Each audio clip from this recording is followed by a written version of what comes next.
Hi, my name is Isabella Berkheimer, and I am part of University of Massachusetts Global Campus, and today we're going to talk about the nitty-gritty on the NSA. Who is the NSA? Well, the NSA is the National Security Agency.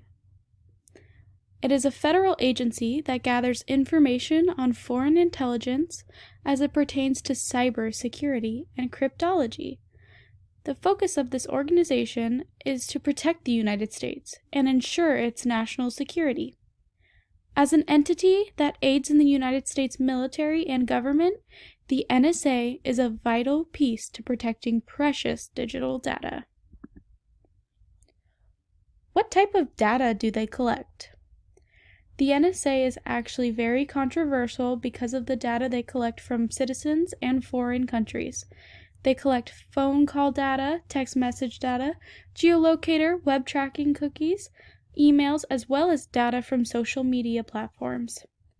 This data has come from billions of citizens, as well as dozens from other countries. How much data do they collect annually? Well, based on recent reports provided in 2018 by the Organization of Human Rights Watch, the NSA had collected over 19 million phone numbers and over 434 million records containing telephone data. This is phone calls as well as text messages. Within the essay written by Randy Barnett in 2015 titled "Why the NSA Data Seizures Are Unconstitutional," the author explains how the National Security Agency has collected as much data as possible from its citizens.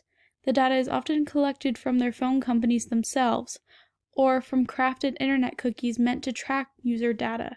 This tracking user data is also on social media platforms as well. There are several programs they have used for wiretapping, and this is how they go ahead and collect as much information as possible. Where do they get their authority to collect such data?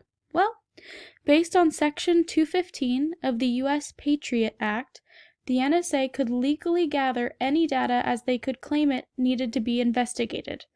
But based on the 2020 article Section 215 Expired, Year in Review 2020, by India McKinney, the author discussed how because the provisions expired and there was no bill passed to revise it, the U.S. Patriot Act Section 215 and other wiretap provisions, the Lone Wolf provisions, are currently halted.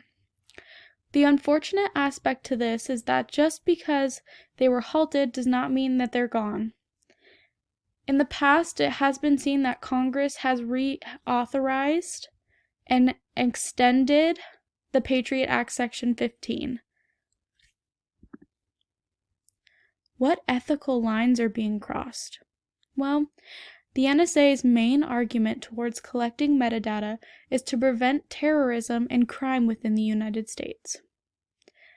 Although there have been several surveys done on the public's opinion of the NSA since Snowden's leak in 2013, the Pew Research Center has conducted several studies since. In their written piece titled "What Americans Think About NSA Surveillance, National Security, and Privacy," published by George Gao in 2015, the Pew Research Center found that over half of all participants disapproved of NSA surveillance. And this was also not dependent on what side of the political parties that they're on. It was general public. Many citizens feel uncomfortable with the control that the NSA has on their digital footprint, as well as the lack of supervision pertaining to the agency in general. There is a large ethical question afoot. Is it ethical for a government agency to have full access to all data pertaining to any citizen's phone calls, internet usage, or even emails? To many, the answer is a resounding no. Final analysis and thoughts by the writer and presenter. Many citizens argue against the idea of being watched, listened to, and tracked by the government. The idea that there is an agency that has access to all digital data that citizens and other countries emit can be quite unnerving.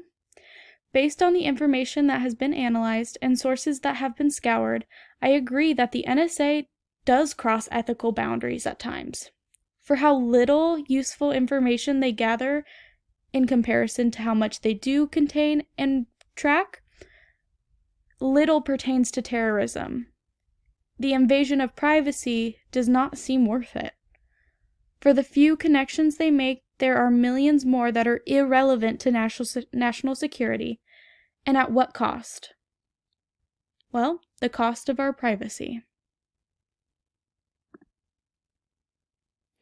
And here are the several sources and image sources used for this presentation. Thank you for listening to my overall presentation on the NSA, who they are, what ethical boundaries they cross, and any other analysis that I had through my review of all the contents that I found.